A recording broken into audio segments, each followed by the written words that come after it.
Sa ngalan ng Ama, ng Anak at ng Espiritu Santo, Amen. sumainyo ang Panginoon. At sumayo rin.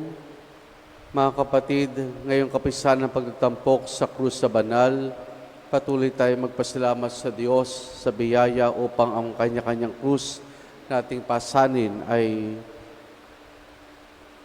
mayakap natin, tagdayang pananampalataya at pag-asa na kung paano napagtagumpayan ito ni Kristo, tayo rin ay makiisa sa tagumpay na tinamo niya. Sa pasimula po ng ating pagdiriwan ng banal na misa upang tayo maging marapat makibahagi, aminin natin ang ating mga kasalanan.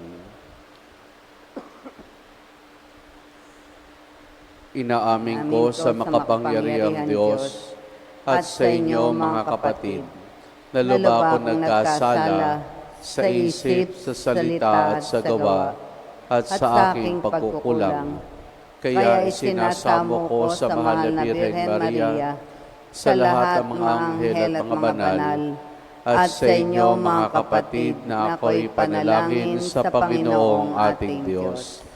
Kawan tayo na makapangyarihang Diyos, patawarin tayo sa ating mga kasalanan, patnubayan tayo hanggang sa buhay na walang hanggan. Amen. Amen.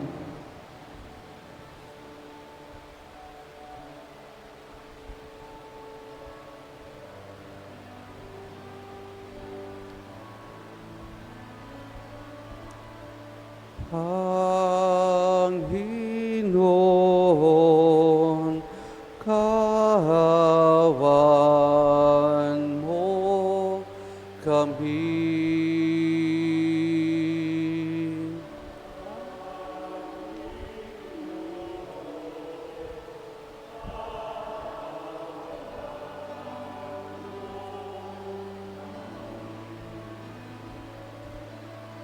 Kristo, kawan mo kami.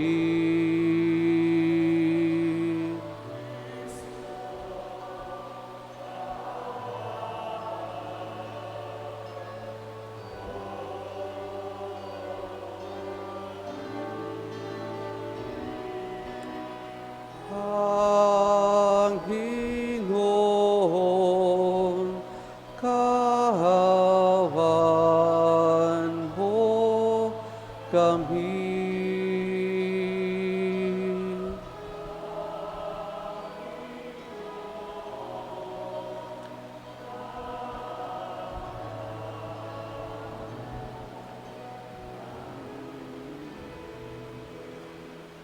Luwalhati sa Diyos sa kahitasan.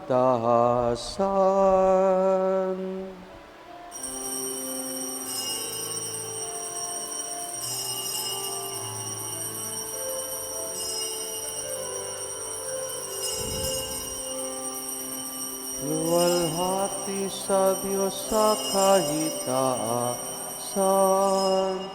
kaloob sa lupa kapayapaan, pinupuri ka at ipinagdarang, sinasamba ka na sa dakila mong kalwalhatian.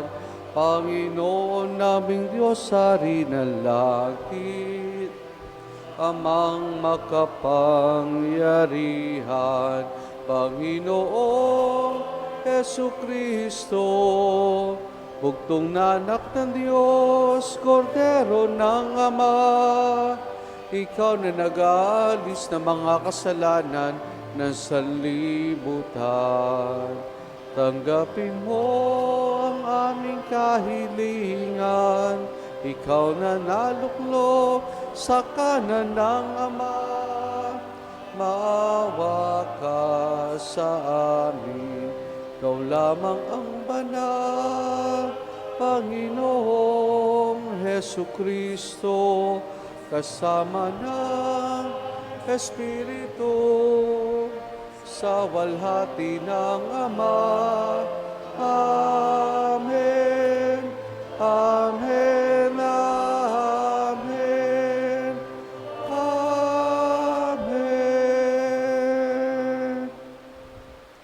Manalangin tayo. Ama naming makapangyarihan, niloob mong ako'y na iyong anak ang krus at kamatayan upang ang sangkatauhay matubos at mabuhay. Ang pag-ako namin sa krus at kamatayan dito sa lupa ayon sa diwa ng pagsunod sa iyong loob, na ginanap na iyong anak ay magpagindapat nawang aming kamtin ang lubos sa katubusan at pagkabuhay sa iyong piling sa pamamagitan ni Jesus kasama ng Espiritu Santo magpasawalang hanggan. Amen.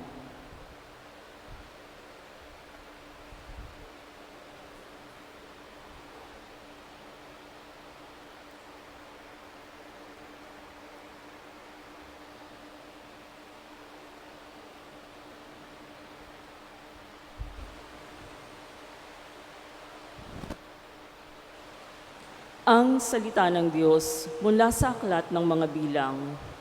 Noong mga araw na iyon, nainip ang mga tao sa pasikot-sikot na paglalakbay.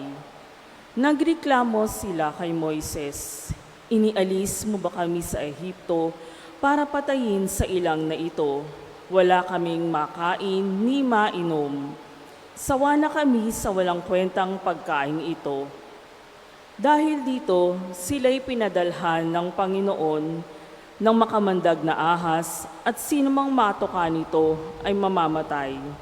Kaya lumapit sila kay Moises. Sinabi nila, "Nagkasala kami sa Panginoon at sa iyo. Idalangin mo sa kanyang paalisin ang mga ahas na ito." Dumalangin nga si Moises at ganito ang sagot sa kanya ng Panginoon. "Gumawa ka ng isang ahas na tanso. Ilagay mo iyon sa dulo ng isang tikin at sino mang matuklaw ng ahas na tumingin doon ay hindi mamamatay."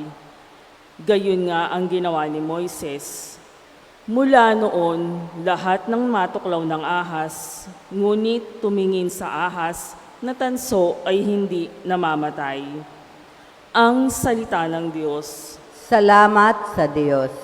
Hindi nila malilimot ang dakilang gawa ng Diyos. Hindi nila malilimot ang dakilang gawa ng Diyos. Kaya ngayon ay makinig sa turo ko, mga anak. Inyong dinggit o linigin salita kong binibigkas. Itong aking sasabihin ay bagay na talinhaga. Nangyari pa noong una, kaya ito'y mahiwaga. Hindi nila nalilimot ang dakilang gawa ng Diyos. Datapwat noong sila'y lilipuli na ng Diyos, nagsisi ang karamihat sa Kanya'y nagbalik loob. Noon nila nagunitang ang sanggalang nila'y ang Diyos, ang kataasang Diyos ay kanilang manunubos. Hindi nila nalilimot ang dakilang gawa ng Diyos. Kaya't siya ay pinuri ng papuring hindi tapat, pagkat yaoy pakunwarit, balat kayong matatawag. Sa kanilang mga puso, naghahari kataksilan, hindi sila nagtatapat sa ginawa nilang tipan. Hindi nila nalilimot ang dakilang gawa ng Diyos. Gayunpaman, palibhasa'y Diyos ang mahabagin, ang masamang gawa nila'y pinatawad niyang tambing. Dahilan sa pag-ibig niya'y hindi sila wawasakin, kung siya may nagagalit, ito'y kanyang pinipigil. Hindi nila nalilimot ang dakilang gawa ng Diyos. Ang salita ng Diyos mula sa sulat ni Apostol San Pablo sa mga taga-Pilipos. Si Kristo Jesus, bagamat siya'y Diyos, ay hindi nagpilit na manatiling kapantay ng Diyos. Bagkus, hinubad niya ang lahat ng katangian ng pagkadiyos, nagkatawan tao at namuhay na isang alipin. Nang maging tao, siya'y nagpakababa at naging masunurin hanggang kamatayan. Oo, hanggang kamatayan sa krus. Kaya naman, siya'y itinampok ng Diyos at binigyan ng pangalang higit sa lahat ng pangalan. Ano pat ang lahat ng nilalang na nasa langit, nasa lupa, nasa ilalim ng lupa ay maninikluhod at sasamba sa Kanya. At ipahahayag ng lahat na si Jesucristo ang Panginoon sa ikararangal ng Diyos Ama. Ang salita ng Diyos. Salamat sa Diyos.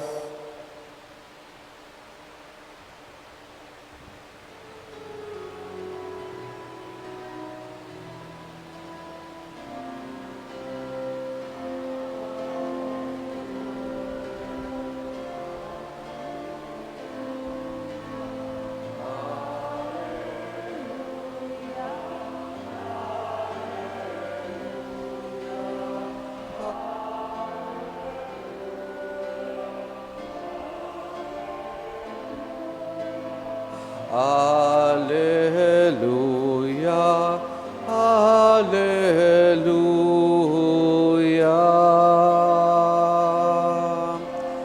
Alleluia.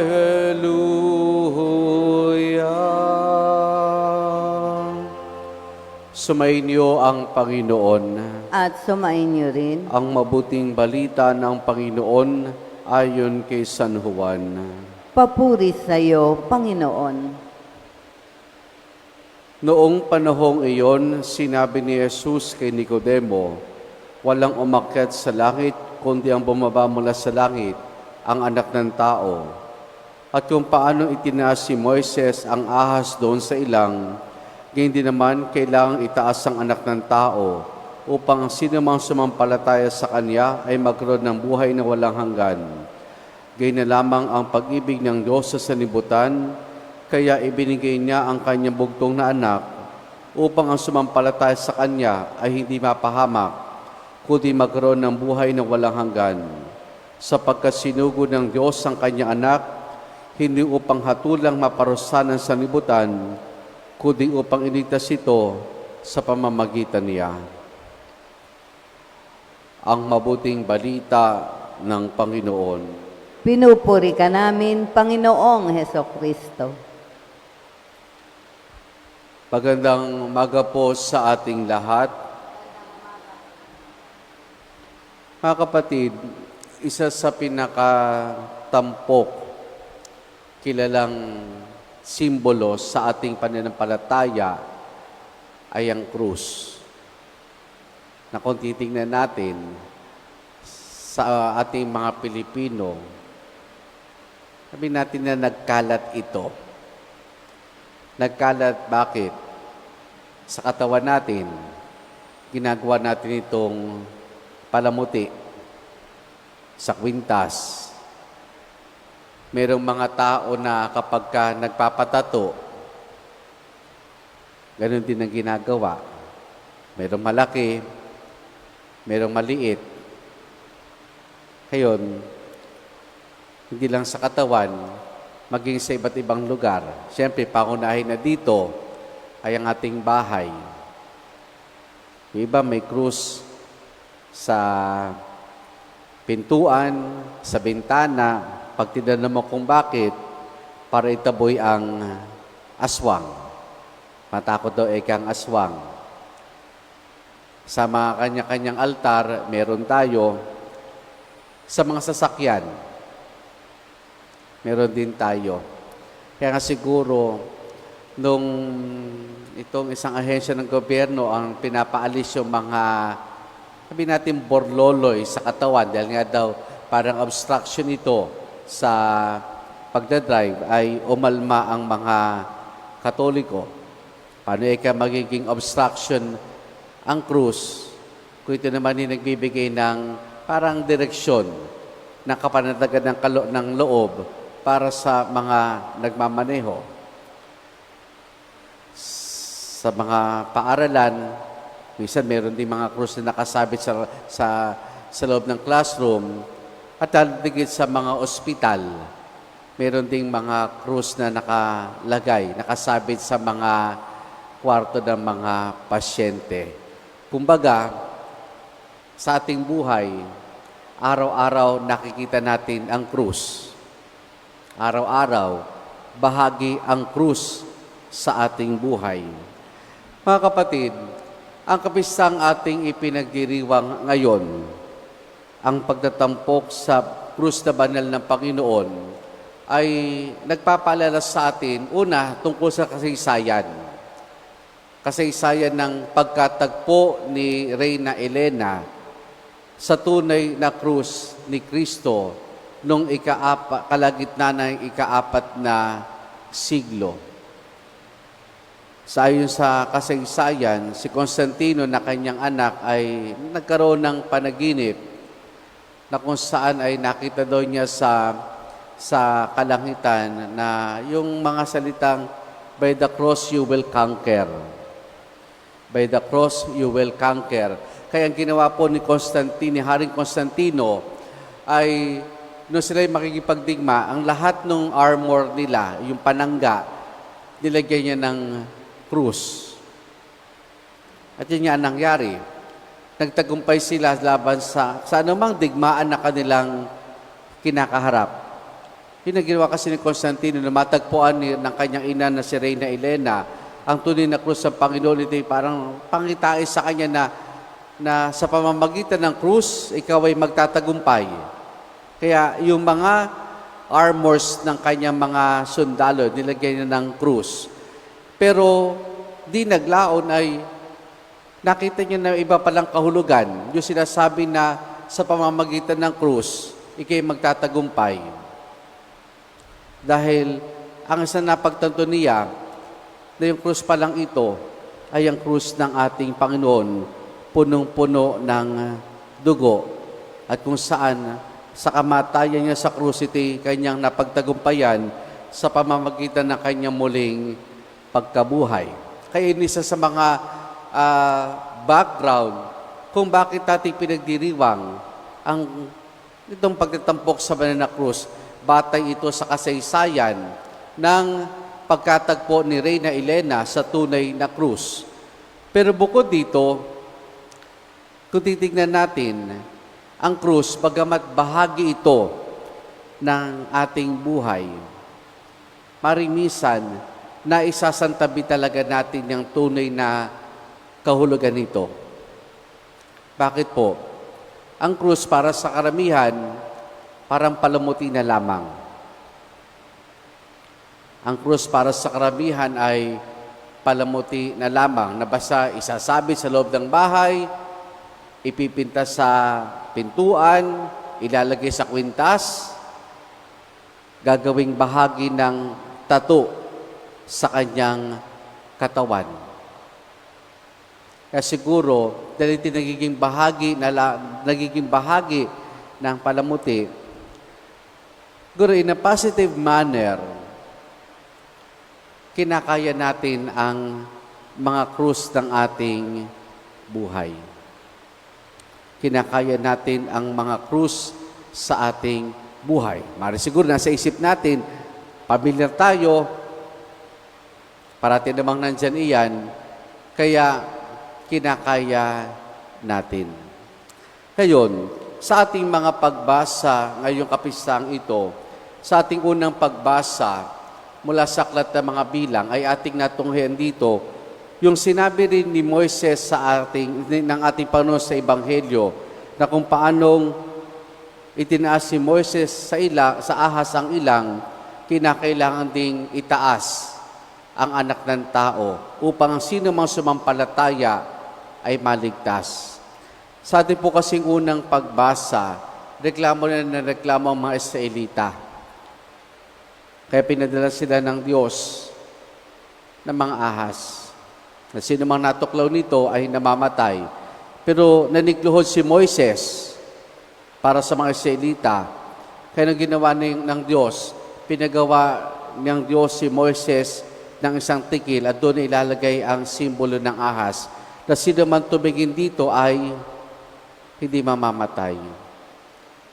Pero hindi lamang yung pagtingin, kundi yung pananampalataya na taglay ng mga Israelita, yung pananampalatayang taglay ng mga sinaunang Kristiyano, yung pananampalatayang ating tinataglay habang pinapasan natin ang krus sa ating buhay. Mga kapatid, lahat tayo, kung titingnan, may kanya-kanyang krus. Kasi ang krus para sa atin, pasanin. Hindi ho ba? Pag sinabi nating krus, ang pinapalalakagad sa atin ay pasanin. Ano bang mga pasanin natin sa ating buhay? Di ba meron nga pong kwento, malamang nadinig yun na ito, na pagkatapos daw po magsimba nung isang ama, pag-uwi niya sa bahay, ang kagad-agad ginawa niya ay binuhat niya ang kanyang asawa. Ito namang asawa, tuwang-tuwa, napakalambing naman ng aking mister. Nung tinanong niya, "Honey, bakit mo ako binuhat?" Ang sagot niya, ang sabi ni Father sa misa, buhatin ko daw ang krus sa aking buhay. Tayo, anumang krus para sa atin ay pasanin. Madalas ba kayo buhatin ng inyong asawa? Pag binubuhat kayo ng inyong asawa, pag-isipan nyo yun. Pero nga, pasanin ito. Pero kung titignan lang natin ito na pasanin, abay talagang mabibigatan tayo. Literal na mabibigatan.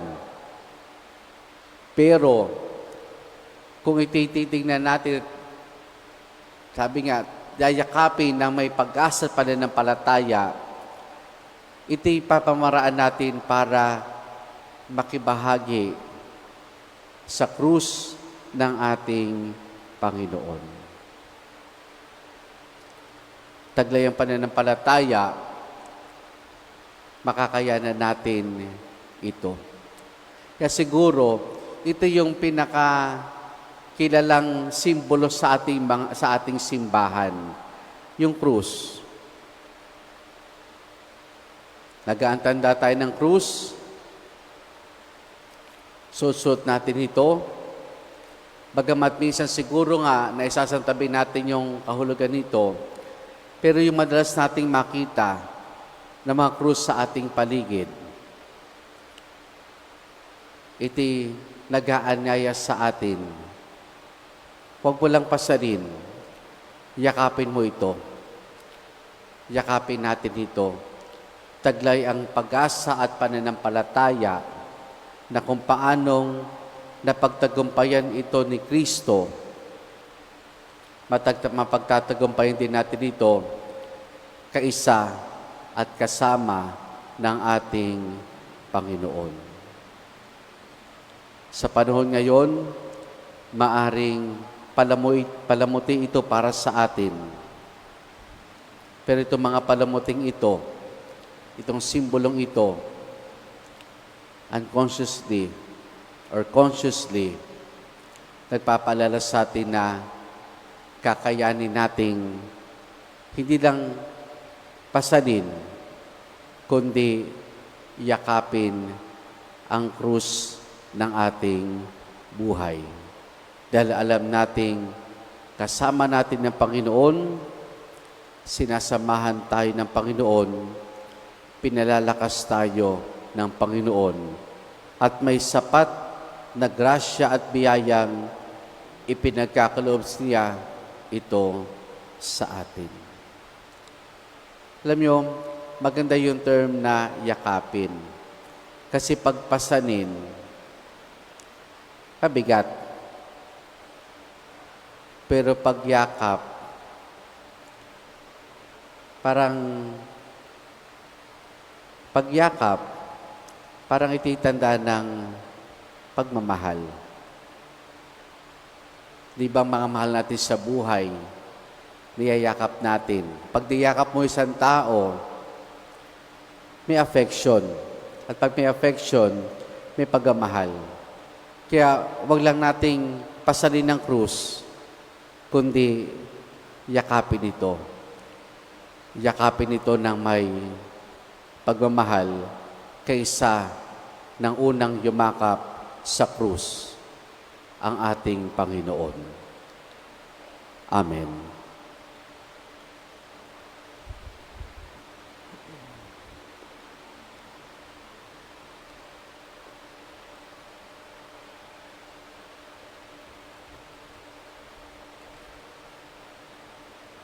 Manalangin tayo sa Diyos Ama na nagmahal ng labis sa mundo, kaya't ibinigay ang kanyang bugtong na anak upang mamatay sa krus para sa atin. Ating itutugon sa pamamagitan ng kapangyarihan ng krus, dinggin mo kami, O Panginoon. Sa pamamagitan ng kapangyarihan ng krus, dinggin mo kami, O Panginoon. Ang simbahan sa lupa naway magpatuloy sa paglaban patungo sa tagumpay sa ilalim ng mandila ng krus. Manalangin tayo sa Panginoon. Sa pamamagitan ng kapangyarihan ng krus, dinggin mo kami, O Panginoon. Ang mga mamamayan ng ibang bansa at kultura naway makatagpo ng kalayaan at kapayapaan sa pamamagitan ng Jesucristong itinaas ng Diyos. Manalangin tayo sa Panginoon. Sa pamamagitan ng kapangyarihan ng krus, dinggin mo kami, O Panginoon. Ang mga nangangailangan ng habag at pagpapatawad ng Diyos naway makatagpo ng pag-asa sa krus ni Kristo bilang daan sa kapayapaan at pagkakasundo. Manalangin tayo sa Panginoon. Sa pamamagitan ng kapangyarihan ng krus, dinggin mo kami, O Panginoon. Ang mga may sakit naway makita sa krus ni Kristo ang pag-asa sa lubos na paggaling at panunumbalik ng kalusugan. Manalangin tayo sa Panginoon. Sa pamamagitan ng kapangyarihan ng krus, dinggin mo kami, O Panginoon. Ang mga nahihimlay kay Kristo naway mapatawad sa kanilang mga kasalanan sa pamamagitan ng dugo ng sakripisyo ni Kristo. Manalangin tayo sa Panginoon. Sa pamamagitan ng kapangyarihan ng krus, dinggin mo kami, O Panginoon.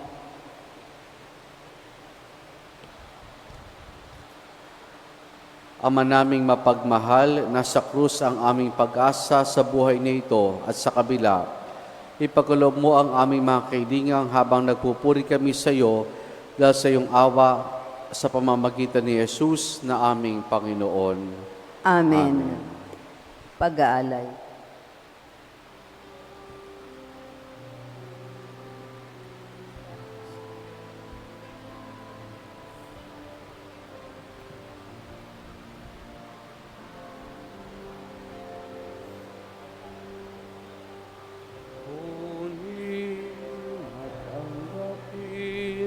Ang halay ko.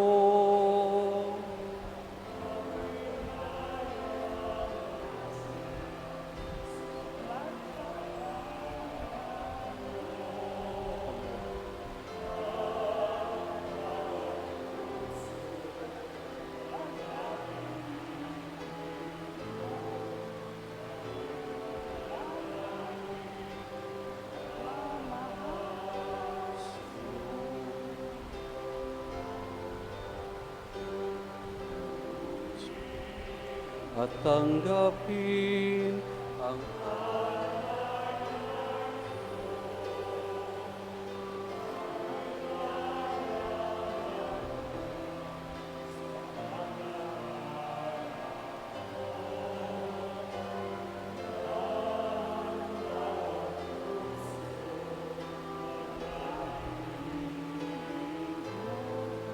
Yayo'y nananali, nagmamahal sa'yo.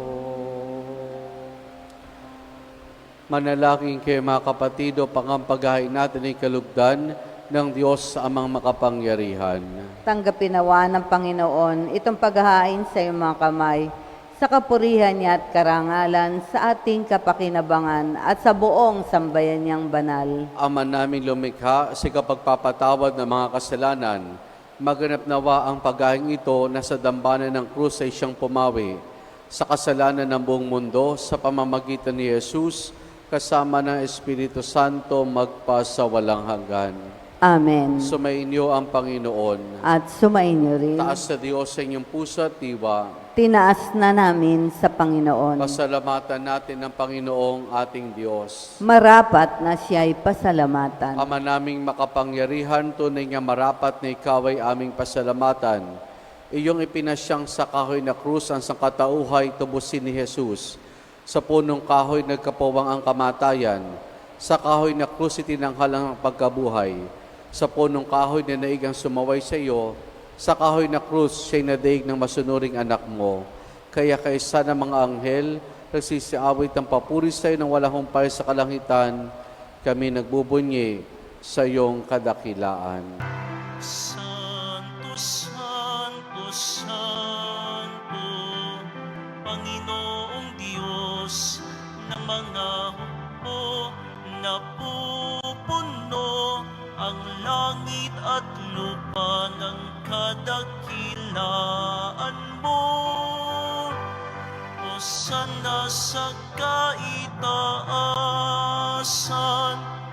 pinagpala ang naparirito sa ngalan ng Panginoon. Hosana sa kaitaasan.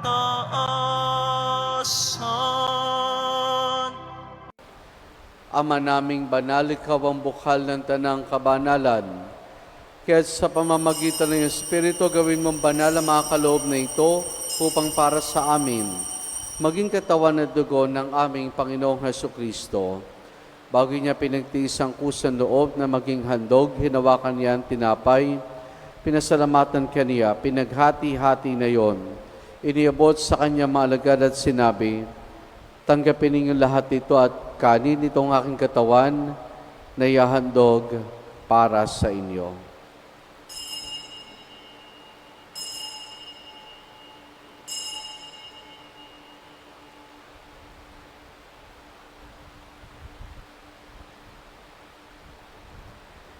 Gayun din naman na matapos ang hapunan, hinawakan niya ang kalis. Muli kanyang pinasalamatan.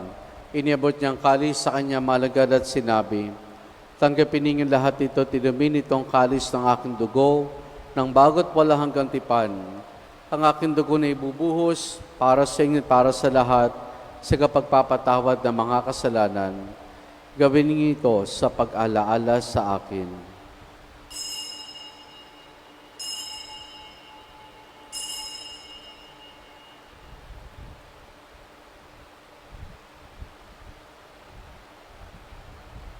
Ang misteryo ng ating pananampalataya.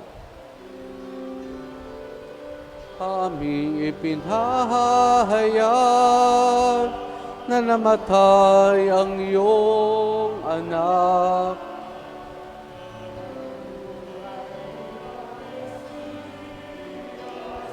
At magpabalik sa wakas para hayag sa lahat. Ama, ginagawa namin ngayon ang pag-alaala sa pagkamatay at muling pagkabuhay ni iyong anak. Kaya tinialay namin sa iyong tinapay na nagbibigay buhay at ang kalis na kakaloob ng kaligtasan. Kami nagpapasalamat dahil kami minarapat o tumayo sa harap mo para maglingkod sa iyo. Isinasamo namin kami magsasalo-salo sa katawan at dugo ni Kristo ay mabuklod sa pagkakaisa sa pamamagitan ng Espiritu Santo. Ama, lingapin mo ang simbahan laganap sa buong daigdig. Puspusin mo kami sa pag-ibig kaya sa ni Francisco naming Papa at ni Dennis sa aming obispo at ng Tanang Kaparian. Alalahanin mo rin mga kapatid naming nahimlay na may pag-asang sila'y muling mabubuhay, gayon din na lahat ng mga pumanaw at mga kaluluwa sa purgatorio. Kaawan mo sila at patuloyin sa iyong kaliwanagan. Kaawaan mo at pagindapati kaming lahat na makasalo sa iyong buhay na walang wakas. Kaisa ng mahal na Birheng Maria na Ina ng Diyos, ang kanyang kabiyak ng puso si San Jose, kaisa ng mga apostol, ni San Juan Bautista at ang lahat ng mga banal na namuhay dito sa daigdig ng kalugod-lugod sa iyo.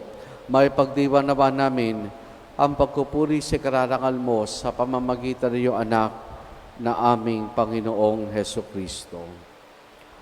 Sa pamamagitan ni Kristo, kasama niya at sa Kanya, ang lahat ng parangal papuri sa iyo, Diyos amang makapangyarihan, kasama ng Espiritu Santo, magpa sa walang hanggan.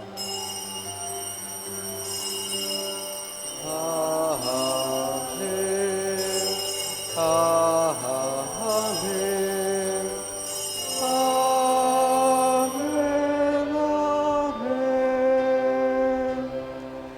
sa tagubiling manakagagaling na utos sa turo ni Jesus na Panginoon natin na Diyos, ipahayag po natin ng lakas loob.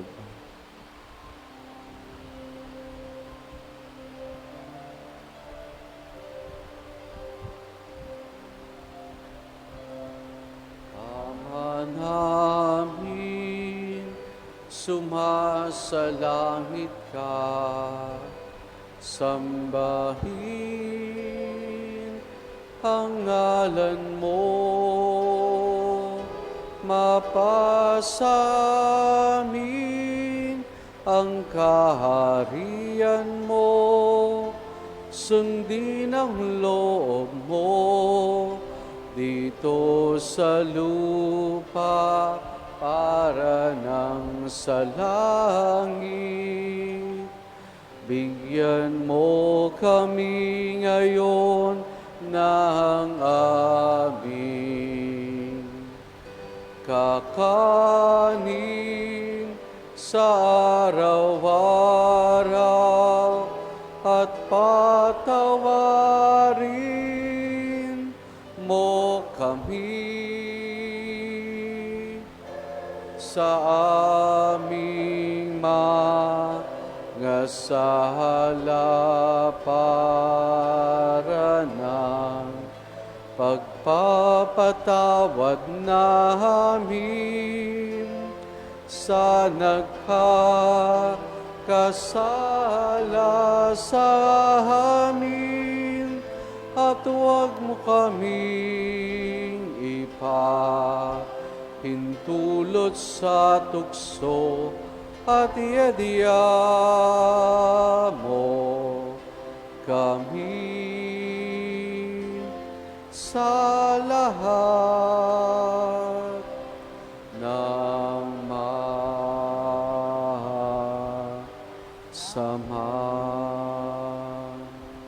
Hinihiling namin kay Media sa lahat ng masama, pagkalooban ng kapayapaan araw-araw, iligtas sa kasalanan, at ilayos lahat ng kapahamakan, samantalang aming masayang pinananabikan ang dakilang araw ng pagkapahayag ng tagapagligtas naming si Jesucristo.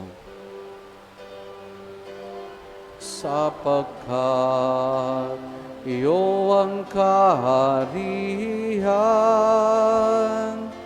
at ang kapangyarihan at ang kapurihan.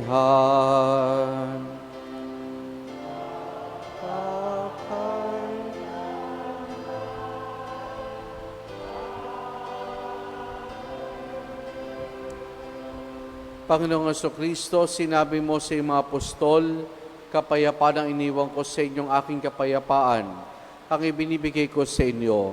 Tunghayan mong aming pananampalataya, at huwag ang aming mga pagkakasala. Pagkalooban mo kami ng kapayapaan at pagkakaisa ayon sa iyong kalooban, kasama ng Espiritu Santo magpasawalang hanggan.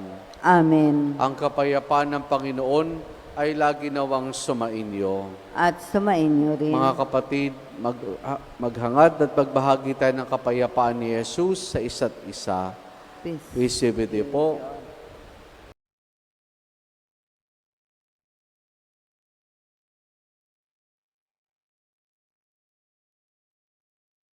Kordero ng Diyos na nag-aalis ng mga kasalanan ng sanlibutan, maawa ka sa amin. Kordero ng Diyos na nag-aalis ng mga kasalanan ng sanlibutan, maawa ka sa amin. Kordero ng Diyos na nag-aalis ng mga kasalanan ng sanlibutan, ipagkaloob mo sa amin ang kapayapaan.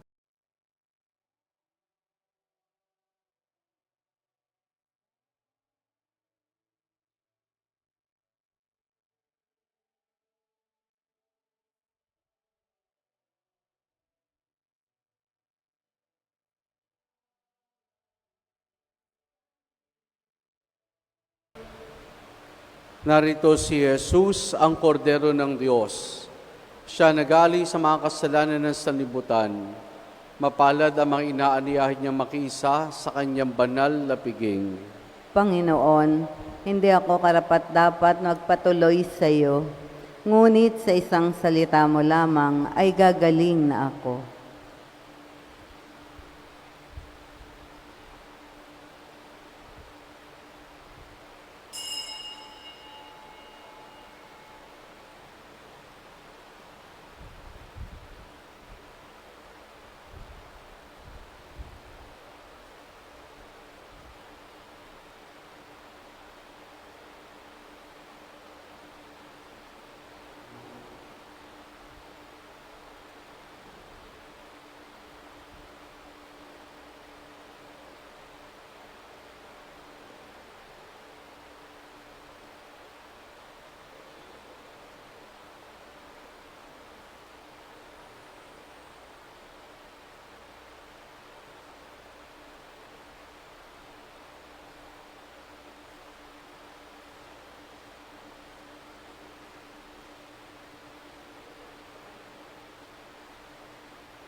Manalangin tayo.